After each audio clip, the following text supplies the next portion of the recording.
निगाहों में मंजिल थी, गिरे और गिरकर संभलते रहे। हवाओं ने बहुत रोकने की कोशिश की, लेकिन चिराग आंधियों में भी जलते रहे। जिंदगी में हमने बस इतना ही सीखा है, सच बताएं तो जिंदगी में केवल इतना ही सीखा है कि कभी रुकना नहीं है। लाख हालात बिगड़ जाएं, लेकिन कभी झुकना नहीं है।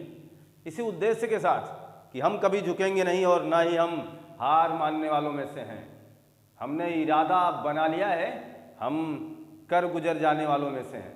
और वो इरादे के साथ, उस महत्वपूर्ण विश्वास के साथ आपको फिर से एक महत्वपूर्ण कंटेंट में जोड़ने का अभिप्राय लेकर के आया हूं। आपके सामने एपिसोड नंबर 8 लाया हूं।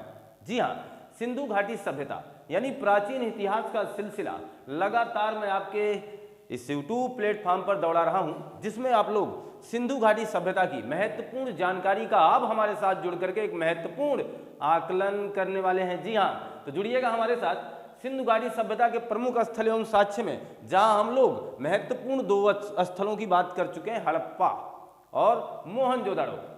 2 महत्वपूर्ण स्थलों की जानकारी हम लोग इसके पिछले वाले एपिसोड में देख चुके हैं। जी हाँ, इसी क्रम में हम लोग आज की सीरीज में ये जानेंगे कि सिंधु घाटी सभ्यता के यानी उस समय के माहौल में और कैसे कैसे गांव या कस्बे रहे होंगे, उनके बारे में एक यथावत जानकारी हमको लेनी है। जी हाँ, उसी में से एक महत्वपूर्ण स्थान है जी, जहां आप लोग ये तीसरा महत्वपूर्ण स्थान बात कर रहे हैं हम, और वो होगा लोथल का। लोथल अक्सर जो भी सभ्यताएं रही हैं या आज का भी देख लीजिए तो ज्यादातर घनी आबादी वहीं होती है जहां हर चीज की सुविधा बेहतर होती है। हम लोग ज्यादातर नदी के आसपास के किनारे वाले भागों में बहुतायत मात्रा में जनसंख्या को देख पाते हैं आज भी। इसका मतलब हुआ वहां तक की जो मिट्टी है, जलोढ़ है, उपजाऊ है, इसकी वजह से यहाँ लोग आसानी से खेती कर पाते हैं। यहाँ का रहन सहन बिल्कुल आसान हो जाता है, इसलिए लोग इस मुद्दे पर, इस विश्वास पर ज्यादा अपने आप को पार्टिसिपेट करा पाते हैं। इसलिए वहां आसपास की बस्तियां ज्यादा होती हैं। तो लोथल भी किसी नदी के किनारे रहा। तो बात करेंगे हम लोग गुजरात की। गुजरात में भोगवा नदी के किनारे, भोगवा नदी, ये सारी बातें याद रखेंगे हम लोग। और हम लोग अब बात कर लेंगे खंबात की खाड़ी की। अगर आप मैप देखते हैं, भारत का मैप बनाते हैं, तो जहां से आप अपना तटीय इलाका पाते हैं, जो कुछ इस तरीके की संरचना, एक फिगर आपका बना हुआ है जो आपके भारत का जो इस तरीके का जो यहाँ वाला हिस्सा है, खंबात की खाड़ी का है। खंबात की खाड़ी के पास एक नदी बहती है जिसका नाम है भोगवा। इस भोगवा नदी के पास ये लोथल नामक सभ्यता विकसित हुई। सिंधु घाटी सभ्यता का एक स्थान है जिसका नाम है लोथल। सिंधु घाटी सभ्यता यानी आज से 2500 वर्ष पुरानी उस सभ्यता का एक स्थान, 2500 वर्ष ईसा पूर्व की बात कर रहा हूं, यानी आज से लगा के लगभग मान चले 4500 वर्ष पुरानी बात कर रहे हैं। उस समय में एक स्थान लोथल भी था। लोथल किस नदी के किनारे था? और हमारा उद्देश्य क्या है, हमारे एग्जामिनर साहब हमसे क्या पूछते हैं, तो हम लोग इसे एक कहानी जैसा सादृश्य अपने मन मस्तिष्क में सजाएं और हम मान के चलें लोथल नामक गांव का परिभ्रमण करने आए हैं। हम आपको लोथल की झांकी दिखाने आए हैं कि लोथल में ऐसे ऐसे लोग रहते थे। लोथल की जो कायाकल्प, जो चरित्र था, कुछ इस तरीके से था। जी हाँ, इसी कड़ी में आप ध्यान दीजिएगा, हम बात करेंगे लोथल में जो साक्ष्य मिले हैं। लोथल में जो साक्ष्य मिले हैं, उन साक्ष्यों में सबसे स्टार बात मैं करूंगा, यहां पर मम्मी मिली है। मम्मी मत समझना, मम्मी मिली है। मम्मी का मतलब हुआ, आप मान के चलें, लाश है, उसको विशेष प्रकार के ताबूत में दफना दिया जाता है, उसके साथ कुछ लेप वगैरह लगा दिया जाता है, वो विशेष प्रकार की व्यवस्था के अनुसार काम किया जाता है। तो मम्मी मिली है, मम्मी। और आपको पता है मिस्र की सभ्यता आप पढ़ेंगे तो आप वहां देखेंगे मम्मी के लिए मिस्र की सभ्यता विख्यात थी, पूरी दुनिया में विख्यात है, पूरी दुनिया में। तो इससे यह पता चलता है कि लोथल में अगर मम्मी मिली है तो ये मिस्र की सभ्यता के समकालीन थी। मिस्र की सभ्यता के समकालीन थी, यानी ये बात आप याद कर सकते हैं अब इस विशेष पर्पज से कि मम्मी मिली है। हम यह भी दूसरे लहजे में कर सकते हैं, क्योंकि इतिहासकार यही बात रखते हैं। आपके पास कोई साक्ष्य मिला, उनको लगेगा कि जी हाँ आपका ताल्लुकात इनसे रहा होगा, तो हम ये बात सिद्ध कर सकते हैं, ये बात आपसे प्रश्नोत्तरी में हम ये आपके साथ जोड़ सकते हैं कि लोथल की वो कौन सी व्यवस्था, वो कौन सा साक्ष्य था जो ये संकेत करता है कि लोथल वालों का मिस्र वालों से कनेक्शन था, कोई नाता था, कोई रिश्ता था। तो ये मम्मी सिद्ध करती है। और आगे देखिएगा दूसरा जो है, दूसरा साक्ष्य की बात करेंगे, 2 राक्षसों वाली मोहर। 2 राक्षसों वाली मोहर। अब राक्षस उन्हें कैसे जान पाए इतिहासकार वही जाने, बहरहाल उनकी रूपरेखा कुछ इस तरीके से रही होगी तो इनको राक्षस कह दिया है। 2 राक्षसों वाली मुहर भी मिल गई और इस मुहर ने ताल्लुकात बना दिया फारस से। फारस की जो सभ्यता थी, यानी फारस के लोगों से आप ये कह सकते हैं फारस के समकालीन या फारस के सभ्यता से मैच करता हुआ। मेरी बात वही है कि 2 राक्षसों वाली मुहर ये जानकारी दे रही थी कि हमारे लोथल के लोगों का फारस से कनेक्शन था। मम्मी ये कनेक्शन, ये रिश्ता बता रही थी कि हमारे लोथल के लोग मिस्र की सभ्यता से भी अपना अटैच रखते थे। क्लियर है? आगे देखिएगा, हम लोग बात अब करेंगे 2 राक्षसों वाली मुहर के बाद हम तीसरा महत्वपूर्ण पहलू आपके सामने लाएंगे, एक मृद भांड। मृद भांड का मतलब समझ रहे हैं ना, उस समय लोग मिट्टी के ही बर्तनों का प्रयोग करते थे, मिट्टी का बर्तन था ये। मृद भांड का मतलब हुआ मिट्टी का बर्तन। अलौकिक बात यह है, एग्जामिनर ये पूछेगा आपसे, अलौकिक बात यह है कि इस पे एक चालाक लोमड़ी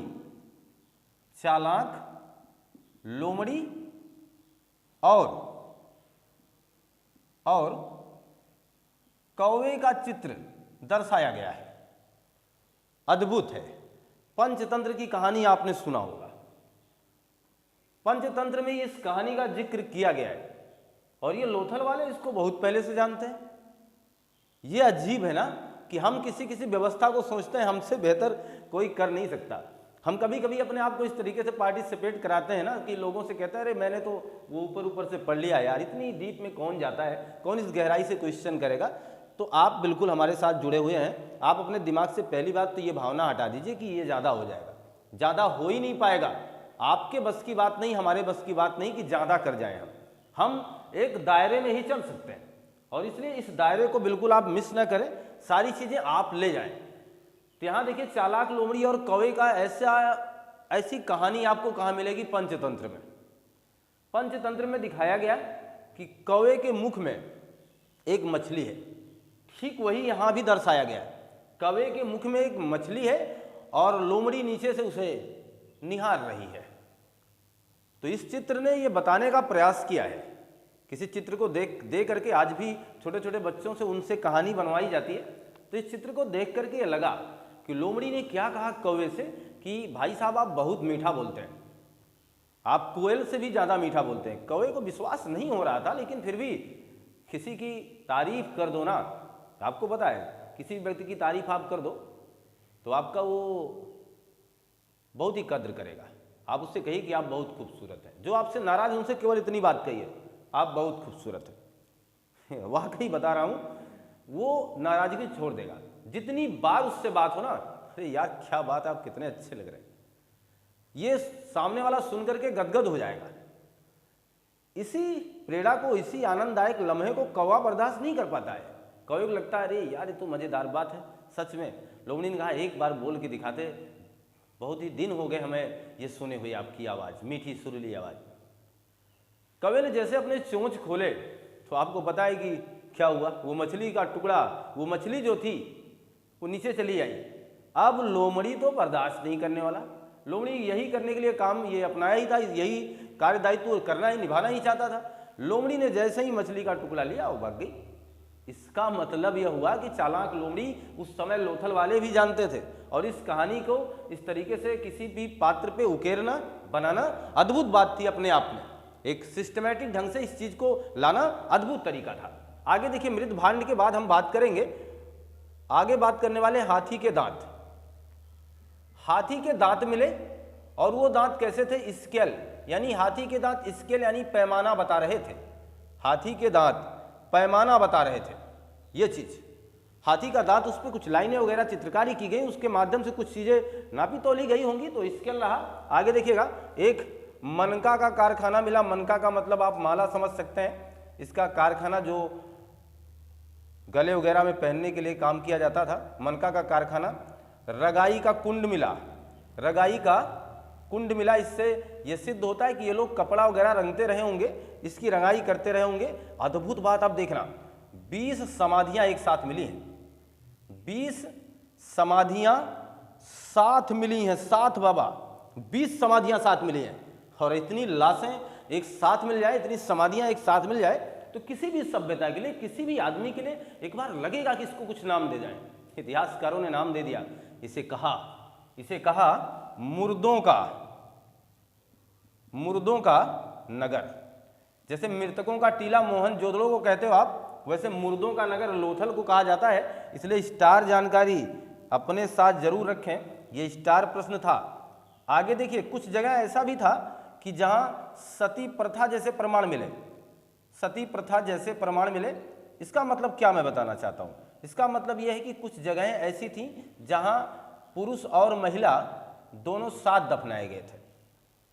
इससे यह सिद्ध होता है कि पुरुष और महिलाएं दोनों साथ अगर हैं, तो हो सकता है कि उस समय ये कल्चर रहा हो, जैसे हम लोग सती प्रथा जैसी क्रूरती रीत से अंग्रेजों ने छुटकारा दिलाया था। आप ये मान के चलें कि महिलाओं को अपने पति के साथ अपनी जान को देना पड़ता था, यानी त्याग करती थी। आज की महिलाएं सोचे कि हम ज़्यादा त्याग करती हैं, तो मेरे हिसाब से नहीं, उस समय कुछ ज़्यादा ही कल्चर था। वहाँ पति के देहांत के बाद उनकी धर्मपत्नी, उनके साथ रहने वाली वो नारी को भी प्राण त्यागना पड़ता था, ऐसा मानना है।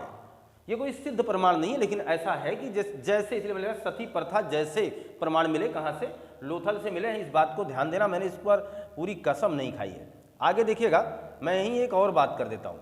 ये लोग शव को उत्तर से दक्षिण दफनाते थे। जो शव थे ना, उसको दफनाने का काम कैसा था? उत्तर से दक्षिण था। आज भी आप देखिए, सिर को उत्तर रख दिया जाता है और पैर को कहाँ रखा जाता है? दक्षिण में। हाँ, एक ऐसा शव था जिसमें अपवाद मिला, एक अपवाद भी यहाँ था। अपवाद क्या था? एक शव ऐसा था जो पूरब से पश्चिम दफनाया गया था। क्लियर है? मेरी बात आप समझ पा रहे हैं? हम लोग जहाँ मुर्दों की बात कर रहे हैं, मुर्दों के नगर की बात कर रहे हैं, वहाँ हम देख पा रहे हैं लोग अपने शव को उत्तर से दक्षिण दिशा में दफनाने का काम करते थे। सिर उत्तर की तरफ होता था और पैर जो कि दक्षिण की तरफ होता था। ऐसी व्यवस्था आज भी है, ऐसी व्यवस्था आज भी है। लेकिन यहाँ एक अपवादिक मामला सामने आया है कि एक शव इन्हें ऐसा मिला है कि वो पूरब से पश्चिम की दिशा में था। जी हाँ, तो अपवाद को भी ध्यान हम लोग रखेंगे, अक्सर ये जरूरी बातें बन जाती हैं। अनाज की बात करें तो यहाँ देखिए बाजरा मिला है, बाजरा इसके पहले कहीं नहीं मिला था।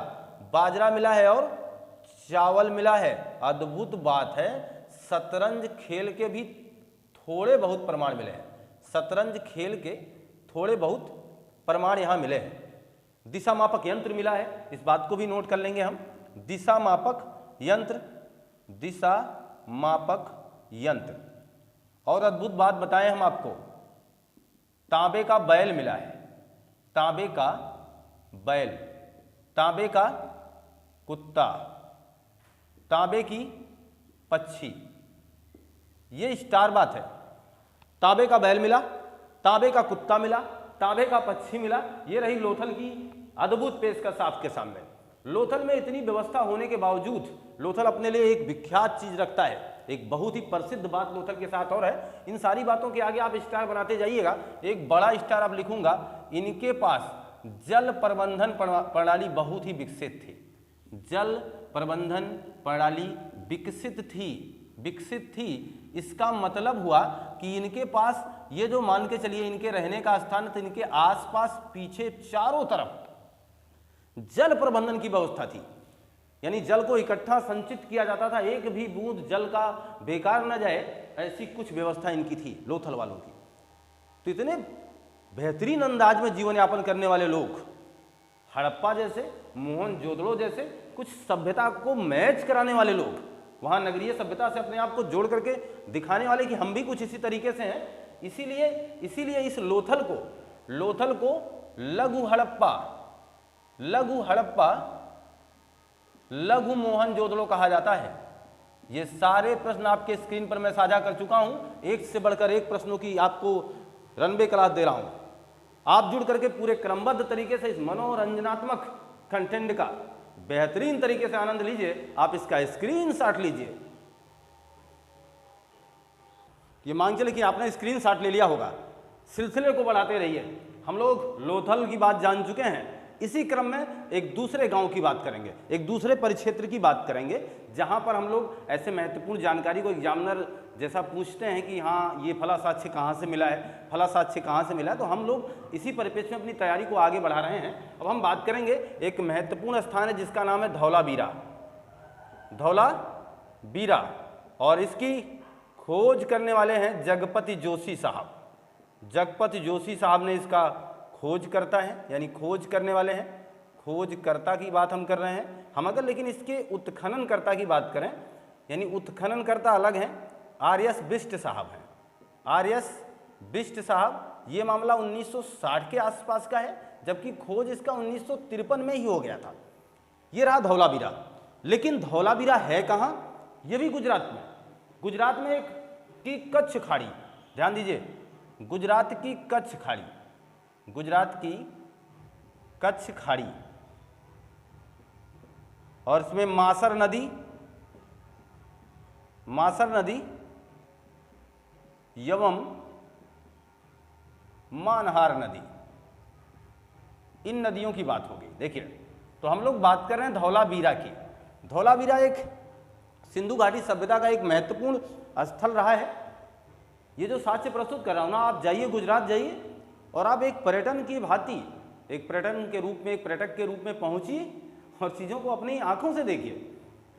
ऐसा नहीं कि ये चीज़ें वहाँ रखी गई हैं, लेकिन फिर भी वहाँ का जो बनावट है, वहाँ का जो परिवेश है, वो आपको बताएगा ना कि लोग यहाँ रहते थे, कि किस तरीके की सभ्यता थी। आपको बिल्कुल आश्चर्यचकित होना पड़ेगा ऐसी चीज़ों को देख करके।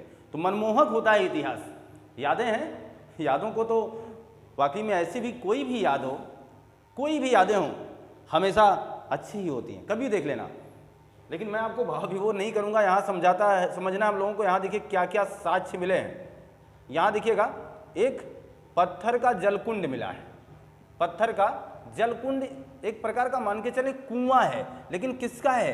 पत्थर का। इसीलिए स्टार बात है, एग्जामिनर यही काम करेंगे कि पत्थर का जलकुंड कहाँ से मिला है। तो आप याद रखिएगा कि धौलावीरा से पत्थर का जलकुंड मिला हुआ है। जी हाँ, और देखिएगा यहाँ एक बात और, पत्थर मिला है पालिश वाला। पत्थर पर क्या की गई है? पालिश, पालिश किया हुआ। पत्थर जो मिला, पालिश किया हुआ मिला। यहाँ एक बात और याद रखेंगे, त्रिस्तरीय नगर योजना थी। त्रिस्तरीय नगर योजना थी। धौलावीरा सिंधु घाटी सभ्यता का दूसरा सबसे बड़ा स्थल है, दूसरा सबसे बड़ा स्थल। जबकि पहला कौन है? हरियाणा का, हरियाणा का राखीगढ़ी, राखीगढ़ी। आप ध्यान दो, ऐसा कोई प्रश्न नहीं जो एग्जामिनर ने पूछा ना हो, ऐसी कोई लाइन नहीं जो इंपॉर्टेंट ना हो, तो आप इसमें इंपॉर्टेंट अलग से मत छांटना। ये मान के चलना मैं जो दे रहा हूं ये खुद में सब इंपॉर्टेंट है, तो इन्हें कभी ज़्यादा मत समझ लेना। इतनी बातों को मैं मान के चलूँ कि धौलावीरा संबंधी आप याद कर सकेंगे। जी हाँ, अगला स्थल देखिएगा। अगले स्थल की बात करें हम लोग तो कालीबंगा की बात करेंगे। बिल्कुल टाइम पास करने का हमारा बिल्कुल इरादा नहीं है, हम लोग बात करने वाले कालीबंगा। दूसरा गांव लगा दिया आपके सामने, काली है बंगा। हाँ, काली काली चूड़ियाँ अद्भुत हैं। कालीबंगा का मतलब होता है काली चूड़ियाँ, काली चूड़ियाँ। कितनी बार एग्जामिनर ने यही पूछ लिया कि कालीबंगा का अर्थ क्या है, तो काले रंग की चूड़ियाँ या काली चूड़ियाँ, ये चीज़। इसके भी खोज करता है। देखिएगा, इसके खोजकर्ता कौन है? अमलानंद घोष साहब, अमलानंद घोष। लगभग आसपास यह भी खोजा गया 1953 लगा करके। देखिएगा, ये है राजस्थान का हनुमानगढ़ी, राजस्थान हनुमानगढ़ी, हनुमानगढ़ी। और वो नदी कौन सी है? याद कर पाएंगे? घग्गर नदी, घग्गर नदी। राजस्थान, गुजरात सब आपके देश के राज्य। इन राज्यों में ऐसे अलौकिक स्थल हैं जहां आप जाकर के अपने तमाम प्रकार की यादों को सहेज सकते हैं, देख सकते हैं अपने प्राचीन इतिहास की अलौकिक चित्रकारी को, महसूस कर पाएंगे वहाँ जा करके, इनकी वादियों में घूम करके। तो अमलानंद घोष साहब 1953 में, और राजस्थान हनुमानगढ़ी घग्गर नदी के किनारे ये आपकी कालीबंगा स्थल है। ठीक, यहाँ देखिएगा एक नाम और मैं लिखना चाहूँगा, बीके थापर साहब का।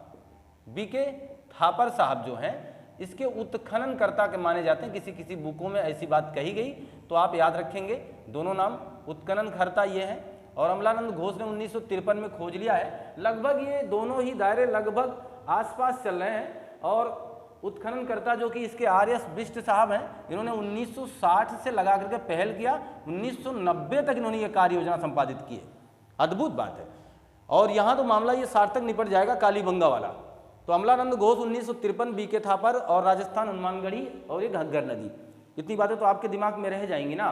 अब कालीबंगा के महत्वपूर्ण साक्ष्य की बात करें। हम लोग एक ऐसे गांव में पहुंचे हैं जिसका नाम है कालीबंगा, जिसका अर्थ है काली चूड़ियाँ। और हमें पता चला कि अच्छा इस गांव को खोजने वाले कौन थे, तो आपको पता चला कि अमलानंद घोष साहब ने इसे 1953 वगैरह में खोज दिया। इसके बाद बीके थापर साहब ने 1960 में इसका उत्खनन किया, जिससे जानकारी सामने आ सकी। और ये स्थल कहाँ है? घग्गर नदी, राजस्थान हनुमानगढ़ी के पास। आप यहाँ जाकर के इस पूरी कालीबंगा के महत्वपूर्ण स्थलों को देख सकते हैं, इसकी नगर योजना को जान सकते हैं। यहाँ पर विभिन्न प्रकार की व्यवस्थाओं को अपने सामने, अपनी आंखों के सामने देख करके महसूस कर सकते हैं। जी हाँ, अब हम बात करेंगे यहाँ महत्वपूर्ण साक्ष्यों की। साक्ष्य में देखिएगा, साक्ष्य क्या है? 7 हवन कुंड मिले हैं, 7 हवन कुंड, जिससे ये पता चलता है कि ये हवन वगैरह करते रहे हैं, पूजा पाठ करते रहे, देवी देवताओं को मनाने का कार्यक्रम इनके साथ भी रहा। ये लोग भी हमारी तरह, हम लोगों की तरह इस महत्वपूर्ण कार्य दायित्व का निर्वहन कर रहे थे, अपने इष्ट देवता की आराधना करते थे। बहरहाल देवता कौन थे ये बिल्कुल गर्त में है, क्योंकि आपको पता है यहाँ वही मूर्तियाँ मिली हैं। कुछ लोगों का मानना है कि ये मातृ सत्तात्मक थे, मातृदेवी की पूजा किया करते थे, इस तरीके की बातें हैं। लेकिन यहाँ देखिए 7 हवन कुंड मिले हैं। शिव, अभी इसके पहले मैंने आपको मोहनजोदड़ो में बताया, वहाँ शिवलिंग वगैरह मिला था, तो चीज़ें हैं। 7 हवन कुंड मिल गए। लकड़ी का हल मिला है, लीजिए, हल तो हमने भी बचपन में देखा ही है। लकड़ी का हल मिला है। जब हल मिला है तो जूते खेत का साक्ष्य भी मिलेगा, जूते खेत का साक्ष्य मिला है। लोथल में आपको बाजरा मिला था, यहाँ देखिए चना और सरसों मिला है, चना और सरसों मिला है। यहाँ देखिएगा ऊंट की हड्डी मिली है, ऊंट की हड्डी मिली है। लकड़ी का पाइप मिला है, लकड़ी का पाइप मिला है। और बेलनाकार मुहर मिली है, बेलनाकार मुहर मिली है। ये सारी बातें एक से बढ़कर एक, एक से बढ़कर एक, एक से बढ़कर एक है।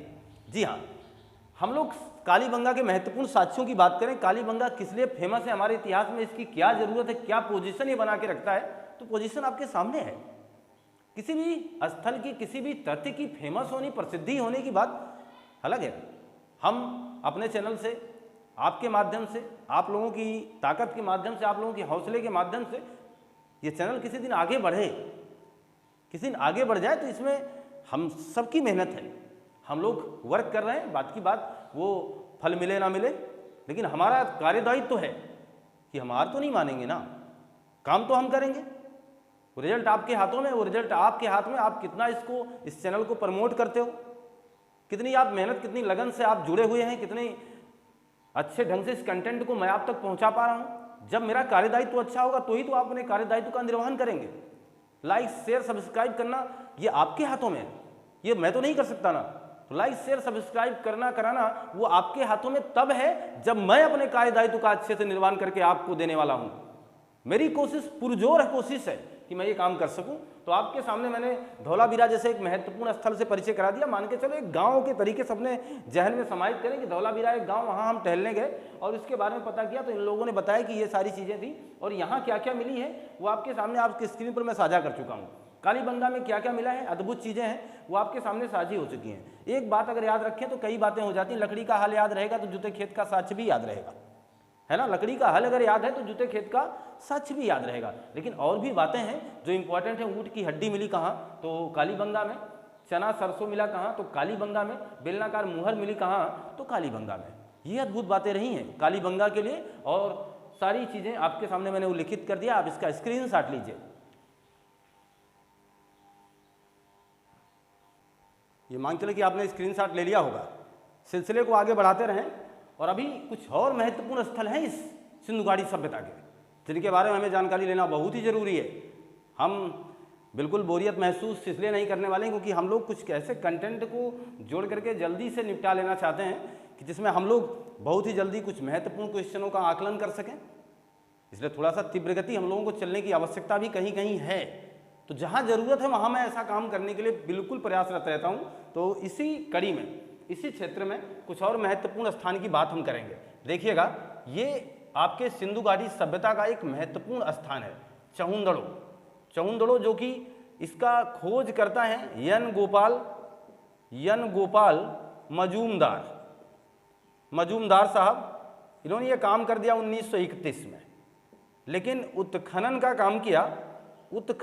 काम किया मैके साहब ने वो लगभग 1943 के आसपास। ये जो चहुंदड़ो सभ्यता है, ये इसी मोहनजोदड़ो सभ्यता के बिल्कुल पास की सभ्यता है।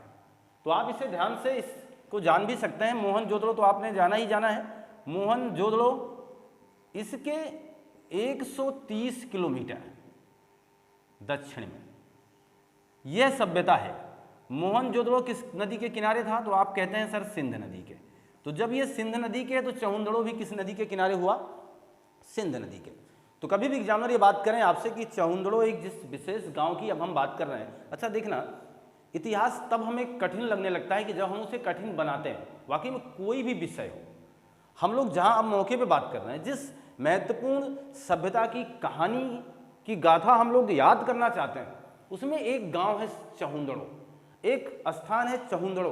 जैसे आज के महत्वपूर्ण शहर, ऐसे चहुंदड़ो भी एक स्थान था जहां लोग रहते थे। इसकी खोज करता है एन गोपाल मजूमदार। एक बात समझ लेना, सिंधु घाटी सभ्यता में ये मत सोचना कि सारे स्थलों की खोज हो चुकी है। कुछ जगहों की खोज ही हो सकता, कुछ जगहों पर हम अपना घर बना चुके होंगे। तो फिर कहाँ सरकार इतनी जोखिम उठाने वाली है कि आपके घरों को गिरा करके, आपको बिखेर करके फिर आपके नीचे सभ्यता ढूंढे कि हाँ कोई रहता था। जी हाँ, तो इसलिए कुछ महत्वपूर्ण स्थलों की खोज हुई है, जिसमें आपको चहुंदड़ो को क्रम में मैं ला रखा हूँ। एन गोपाल मजूमदार आपके सामने आ चुके हैं 1931 में, और उत्खनन करता है मैके साहब 1943 में। महत्वपूर्ण कार्य योजना को संपादित करने वाले हैं। मोहनजोदड़ो से इस स्थल को देखना चाहें तो मोहनजोदड़ो से 130 किलोमीटर आप दक्षिण की यात्रा करें, वहाँ ये मिलेगा। सिंधु नदी के जस्ट किनारे यह भी सभ्यता बसी रही। यहाँ के जो महत्वपूर्ण साक्ष्य हैं अब आपके स्क्रीन पर मैं साझा कर रहा हूँ। एक महत्वपूर्ण सबसे इंपॉर्टेंट साक्ष्य पहले ही, यहाँ पर एक ईंट मिला। उस ईंट पर कुत्ते के पंजे, कुत्ते तथा बिल्ली के पंजे के निशान बने। पंजे के क्या मिले? निशान मिले। इस निशान से इतिहासकारों ने अलग अलग मतलब निकाले। ये मतलब निकाला कि कुत्ता बिल्ली को दौड़ा रहा था, बिल्ली भाग रही थी जैसा आज होता है। तो एग्जामिनर ने बड़ा ही करारा सवाल पूछा एग्जाम में। उन्होंने कहा कि किस स्थल से बिल्ली को कुत्ता दौड़ाने का, यानी कुत्ते द्वारा बिल्ली को दौड़ाने का साक्ष्य मिला है, ये महत्वपूर्ण स्थल कौन सा है? वह है चहुंदड़ो।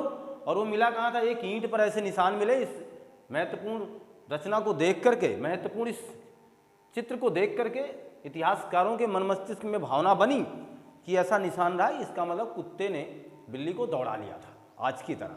जी हाँ, तो यही आकलन रहा। आगे देखिए, तो पहला साक्ष्य आपके स्क्रीन पर, दूसरा साक्ष्य है महत्वपूर्ण, इसमें तो मजा आ जाएगा। तो जरूरी है आप महिलाएं जो भी हमारे YouTube चैनल के सामने हैं, अपने आप को समाहित करके देख पा रही। वाकई में यहाँ ऐसा कोई प्लेटफॉर्म है नहीं। YouTube एक ऐसा प्लेटफॉर्म है जहाँ लोग घर पर ही अपने पूरे कार्य व्यवस्था का संपादन कर रहे होते हैं। आप किसी कोचिंग में प्रतिभाग करने जाते हैं, इसमें कोई बुरा मानने की कोई बात भी नहीं है। आप किसी कोचिंग में प्रतिभाग करने जाते हैं, प्रतिभाग करने यानी पार्टिसिपेट करने जाते हैं, अपने आप को तो कितना मेंटेन करते हैं? ये मेरा सवाल था आपसे।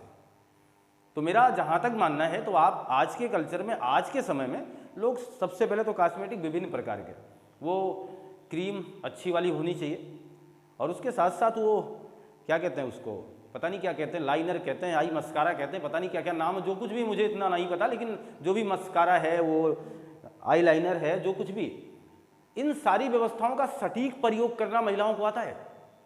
पुरुष नहीं कर पाएंगे।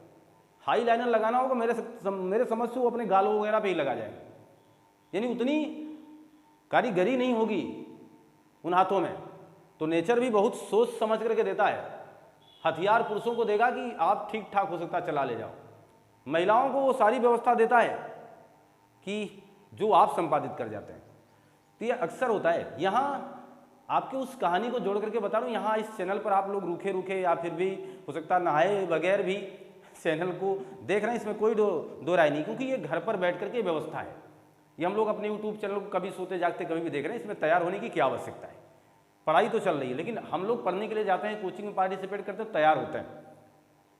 तो वो जो सजना संवरना है आपका, उसका एक बहुत ही महत्वपूर्ण संसाधन हमारे पास है। चहुंदड़ों वालों ने वो भेंट किया है बहुत ही पहले वो चीज़ मिली है चहुंदड़ों से। जानते हो क्या? अब तो वो आईलाइनर की बात नहीं है, यहाँ आपके होंठों पर लगाए जाने वाले लिपस्टिक की बात हो रही है। जी हाँ, तो चहुंदड़ों से क्या मिला है? लिपस्टिक मिला है। लीजिए, लिपस्टिक का साक्ष्य कहाँ से मिला है? चहुंदड़ों से। मिट्टी का मोर कहाँ मिला है? चहुंदड़ों से मिट्टी का मोर मिला है। 4 पहिए की गाड़ी मिली है, 4 पहिया गाड़ी मिली है। आज हम लोग 4 व्हीलर जिसे बोल रहे हैं, यहाँ भी 4 पहिया गाड़ी थी, लेकिन अब उसकी व्यवस्था कुछ इस तरीके से नहीं थी। आप लोग आधुनिक टेक्नोलॉजी से लैस हैं। आप एक बहुत ही बेहतरीन जीवन का बेहतरीन तरीके से आनंद लेने वाले लोग हैं। आपके पास हर संसाधन है, बस है अगर नहीं तो पैसा वही थोड़ा सा कम है। पैसा अगर होता तो हम लोगों के पास कोई भी ऐसे संसाधन ना होते जो ना होते, और हम इसी अपने जीवन में बेहतरीन संसाधन की प्रतिपूर्ति के लिए, अपने जीवन को बहुत ही अच्छा बनाने के लिए ही अपने आप को इतना प्रतिबद्ध होकर के इतनी भयंकर मेहनत में झोंक रहे हैं। हम स्टूडेंट्स कितनी मेहनत करते होंगे। इसलिए मैं आपसे हमेशा बताता रहता हूं कि स्टूडेंट्स लाइफ संघर्ष से भरी है, और यही संघर्ष आगे आने वाले आपके जीवन को बिल्कुल आनंदमयी बना सकता है। कुछ इस तरीके से मिट्टी का मोर, 4 पहिया गाड़ी देखिए इन्होंने काम किया है। यहाँ अब तक देखिए ईंटें तो आपको बहुत मिली, यहाँ वक्राकार ईंट मिली है। वक्राकार ईंट कुछ इस तरीके का मतलब ईंटें मिली हैं, वक्राकार ईंट मिला है, लिपस्टिक मिला है, एक जला हुआ कपाल मिला था। यहाँ पर जला हुआ कपाल, इसका मतलब होता है कि इस कपाल को या तो जला दिया गया था या तो किसी ने अपनी दुश्मनी साध ली, इसके पूरे कपाल में ही आग लगा दिया था इस वाले हिस्से में। तो एक जला हुआ कपाल मिला था। ऐसा नहीं था कि वहाँ भी लड़ाइयाँ नहीं हुई होंगी। इसके पतन के विभिन्न कारण इतिहासकारों ने बताया भी है कि हो सकता है ये आपस में लड़ गए हों, हो सकता है कि जब जनसंख्या बढ़ी हो उतनी व्यवस्था न रही हो कि कहाँ लोग रहेंगे, इससे आपस में मारपीट हो सकती है, या प्रकृति नेचर ने इनको तबाह कर दिया हो, या कोई ऐसी बीमारी आई हो, महामारी तरीके से फैल गई, पूरा विनाश हो गया हो इनका, ऐसा हो सकता है। या फिर बहुत ही भीषण बाढ़ आया रहा होगा जिसकी वजह से ये सारी सभ्यताएं, ये सारे लोग इसी धरती में दफन हो गए। इनकी द्वारा बनाई हुई सारी चीज़ें धरातल के नीचे चली गई, और जब उसका उत्खनन हो रहा है तो हमारे सामने बहुत से साक्ष्य हमारे सामने आ रहे हैं कि हमारे लोग कुछ इस तरीके से अपने जीवन को गुजार करके हमसे दूर चले गए हैं। जी हाँ, तो हम लोग यहाँ तक की बात कर चुके हैं, कुत्ते का घर वगैरह जान चुके हैं। एक महत्वपूर्ण बात मैं इस परिप्रेक्ष्य में और करूँगा। 2 नग्न नारी का चित्र मिला है, 2 नग्न नारी का चित्र मिला है। किसी एक वक्राकार मुद्रा जैसे यहाँ पर है, वो वर्गाकार मुद्रा थी, कुछ इस तरीके की वर्ग के आकार की मुद्रा, उसी मुद्रा पर यानी 2 नग्न नारी कहाँ पर मिली हैं? वर्गाकार मुद्रा पर 2 नग्न नारियों का चित्र मिला है। ये लोग अपने हाथ में क्या लिए हुए हैं? हाथ में झंडा है इनके, और इसी झंडे में पीपल का पेड़ दिखाया गया है। क्लियर है? तो जब भी कभी पूछे इस तरीके की व्यवस्था, एग्जामिनर आपसे जुड़ करके जानना चाहे तो आप भी बहुत तैयारी के साथ जाएं और अपने आप को जोड़ के देखें। तो चहुंदड़ों से कुछ महत्वपूर्ण बातें आ गई हैं। चहुंदड़ों के बाद एक बहुत ही महत्वपूर्ण स्थल आपके सामने अब मैं आपके स्क्रीन पर ला रहा हूँ। चहुंदड़ों हो गया, मेरे हिसाब से आप समझ गए हैं। अब हम बात करेंगे रोपड़ की। रोपड़ ये बहुत ही फेमस रहा है, बहुत ही फेमस। कहाँ का है ये रोपड़? कहाँ है? तो आप आज भी जाएं, पंजाब पहुँचें, पंजाब के सिंध प्रांत में आप मिल जाएंगे। तो ये सतलुज नदी के किनारे आपको मिलेगा ये रोपड़। तो ये सारी बातें ध्यान दीजिए, ये पूछा जाने वाला प्रश्न है। पंजाब कहाँ? सतलज नदी, सतलुज नदी। बीबी लाल साहब। खोजकर्ता कौन है इसके? खोजकर्ता है बीबी लाल साहब। बी लाल। कब खोजे हैं भाई? 1950। उत्खनन कब हुआ? उत्खनन कब हुआ? 1956। किया किसने? यज्ञदत्त शर्मा जी ने, यज्ञदत्त शर्मा जी ने। तो रोपड़ कहाँ है? रोपड़ हमारे देश के राज्य पंजाब के सतलुज नदी के किनारे। खोजकर्ता बीबी लाल 1950, उत्खननकर्ता 1956 यज्ञदत्त शर्मा जी है। तो रोपड़ आपके सामने आपके स्क्रीन पर आ चुका कि रोपड़ है कहाँ, रोपड़ के बारे में क्या जानकारी हमें होनी चाहिए। अब आपके सामने यहाँ से बनने वाले महत्वपूर्ण क्वेश्चन को भी मैं साझा करूंगा। जी हाँ, केवल आपकी भावना हमसे जुड़ी होनी चाहिए। आप लगातार हमसे जुड़े रहें। देखिएगा यहाँ पर हम अब इसके साक्ष्य प्रस्तुत करने वाले हैं। साक्ष्य में देखिएगा, पहली बात तो तांबे की कुल्हाड़ी मिली, तांबे की कुल्हाड़ी मिली। जी हाँ, तांबे की कुल्हाड़ी मिली और इसी तांबे की अंगूठी भी मिली है, तांबे की अंगूठी मिली है। अद्भुत बात है। अभी फिर से आपके एक साज श्रृंगार की बात करूंगा। यहाँ मैंने लिपस्टिक दिखाया है ना, यहाँ देखिए शंख की चूड़ियाँ, शंख की चूड़ियाँ मिली हैं। यह भी मेरे हिसाब से महिला प्रसाधन का ही केंद्र रहा होगा। इसका मतलब ऐसा नहीं कि चूड़ियाँ पुरुष पहन रहे थे, इसका तो दूर दूर तक कोई साक्ष्य नहीं है। महिलाएं हैं तब भी अपने आप को सजाती संवारती रही होंगी, तो इसके साक्ष्य मिलते हैं। तांबे की कुल्हाड़ी रही, तांबे की अंगूठी रही, शंख की चूड़ियाँ रही। क्लियर? आगे देखिएगा कुछ महत्वपूर्ण बात और मैं बात करूंगा। मनुष्य के साथ कुत्ता दफनाया मिला है। यहाँ पर मनुष्य के साथ कुत्ता दफन है भाई। आप बताना, क्या ये पहली बार है? क्या ये मेरा पहला वाकया है ऐसा? क्या मैंने ये बात पहली बार बोली है कि मनुष्य के साथ कुत्ता दफन हो रहा है? अगर आप प्राचीन इतिहास की लगातार रिपोर्टिंग हमसे ले रहे हैं, अगर आप हमसे जुड़ कर प्राचीन इतिहास के महत्वपूर्ण कंटेंट्स को अनवरत रूप से लगातार हमसे ही ले रहे हैं, तो क्या बताना जरा हमें, क्या ये मैंने पहली बार बोला है कि मनुष्य के साथ कुत्ता दफन? तो आपको याद आना चाहिए कि नहीं, आपने तो इसको आगे ही बोला है। प्राग ऐतिहासिक काल में जब आप हमें नवपाषाण काल बता रहे थे, नवपाषाण काल आप याद करें, नवपाषाण काल में हमने आपसे कहा था ये काम हो चुका है। कहाँ? नवपाषाण काल में ही हो चुका था। और किस जगह? बुर्ज होम। कहाँ है ये? कश्मीर। क्लियर है? कश्मीर के बुर्ज होम में ऐसा साक्ष्य मिला था कि क्योंकि मनुष्य ने सबसे पहले पालतू अगर किसी जानवर को बनाया था वो था कुत्ता। मनुष्य के लिए सबसे वफादार जानवर आज भी माना जाता है तो कौन? कुत्ता। तो कुत्ते से बहुत प्यार करता था मानो, तब भी, अब भी, आज भी। और इस व्यवस्था के तहत वो आदमी जो पलायन कर गया, उसके चाहने वाले लोगों ने उस कुत्ते को भी इसके साथ दफन कर दिया। कहा होगा जाओ यार, तुम्हारे दादा चले गए, तुमसे बहुत प्यार करते थे। कुत्ता भी को क्या लगा होगा, पूंछ हिलाते हुए चला गया। उसको क्या पता था कि अब मुझे दफना दिया जाएगा। लेकिन कुत्ते ने भी अपने जीवन को यहीं समाप्त कर दिया और अपने इस महत्वपूर्ण प्रेमी के साथ प्रेम के सफर पर चला गया। जी हाँ, तो ये साक्ष्य मिले आपको, रोपड़ से भी मिले हैं, जिसका लिंक नवपाषाण काल से भी रहा है। एक महत्वपूर्ण बात मैं और आपको करूंगा, यहाँ जो मिले हैं अंडाकार कब्र मिली है। अंडाकार कब्र का मतलब हुआ कि 100 जो हैं वो अंडाकार कब्र में दफनाए गए। इस तरीके की अद्भुत व्यवस्थाएं हैं, आपको रोपड़ से मिल जाएंगी। तो रोपड़ के बारे में आपके सामने मैंने बहुत कुछ रखने का प्रयास किया है। तांबे की कुल्हाड़ी बताया, तांबे की अंगूठी बताया, शंख की चूड़ियाँ बता दिया, मनुष्य के साथ कुत्ता दफन मिला। ये सारी बातें एग्जामिनर ने बारी बारी से किसी अन्य एग्जामों में पूछ लिया है। एग्जामिनर महोदय को पता है कि आप किस तरीके से और कहाँ किस प्रकार के क्वेश्चन में अपने आप को बिखरा हुआ देख पाते हैं। मैं चाहूँगा कि आप बिल्कुल अपने आप को बहुत ही मेहनत से पार्टिसिपेट कराएं किसी भी एग्जाम में, किसी भी तैयारी में। मेरा मानना है ये जो मैं आपको कार्यदायित्व निभा करके मैं जो ये काम कर रहा हूँ, वाकई में आपके लिए बहुत ही इंपॉर्टेंट चीज़ें हैं। और ये छाटी छटाई चीज़ें हैं, इस पर मेहनत की गई है। इसको निकालने के लिए, इसको अलग अलग तरीके से आपके सामने लाने के लिए इस पर मेहनत की गई है। और ये मेहनत आपके लिए की गई है। तो आप इसका स्क्रीनशॉट लीजिए और अपने साथ जोड़ करके बहुत ही मेहनत से हमारे साथ जुड़े रहिए। स्क्रीनशॉट लीजिए इसका। ये मान चलें कि आपने स्क्रीनशॉट ले लिया होगा। एक दो महत्वपूर्ण स्थलों की बात और कर लेता हूं, इसलिए क्योंकि वो भी बहुत ही महत्वपूर्ण है, जहां से प्रश्न आ सकते हैं। इसलिए इस सीरीज को थोड़ा सा, जो मैं आपके सामने एक टारगेट बना करके आया हूं, जो एक एम, हमारा जो उद्देश्य है, उसको पूरी तरीके से आप तक पहुंचाने का जो मेरा उद्देश्य, जो मेरी कामना है, वो मैं कर रहा हूं। देखना जरा इसमें हकीकत है क्या। एक दो स्थल और हैं जिनके बारे में एक दो प्रश्न बन सकते हैं। जी हाँ, मैं उस पर भी चर्चा कर दे रहा हूं। आपका है आलमगीरपुर। क्या नाम याद आया? ये आलमगीरपुर। सिंधु घाटी सभ्यता के पहले ही पार्ट में मैंने ये बात की थी आलमगीरपुर की।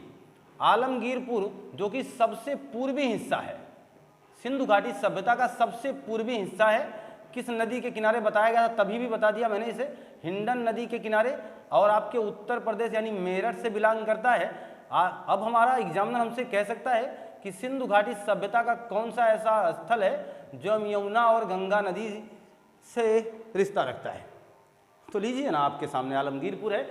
यूपी की दो महत्वपूर्ण नदियां यमुना और गंगा के आसपास का ये पूरा मामला, आलमगीरपुर जो कि मेरठ से संबंध रखता है, हिंडन नदी के किनारे जो कि गंगा की सहायक है।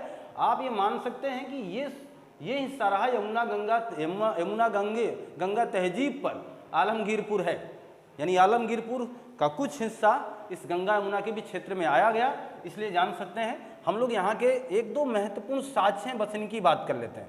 साक्ष्य क्या है? अच्छा, इनकी बात आए कि इनके खोजकर्ता कौन है, तो उत्खननकर्ता वही हैं यज्ञदत्त शर्मा जी, जो भी आपने पीछे देखा। यज्ञदत्त शर्मा जी पुनः आपके स्क्रीन पर हाजिर हैं आलमगीरपुर को लेकर के। यहाँ देखिए साक्ष्य क्या है, यहाँ अद्भुत है ये बात, ये मुझे बड़ी अच्छी लगी। आज हम लोग इसका प्रयोग करते हैं। रोटी बेलने की चौकी मिली है, रोटी बेलने की चौकी मिली है और कटोरी मिली है, ये बड़ी अच्छी बात लगी हमें। रोटी बेलने की चौकी यहाँ से मिली है और कटोरी के साक्ष्य मिले हैं।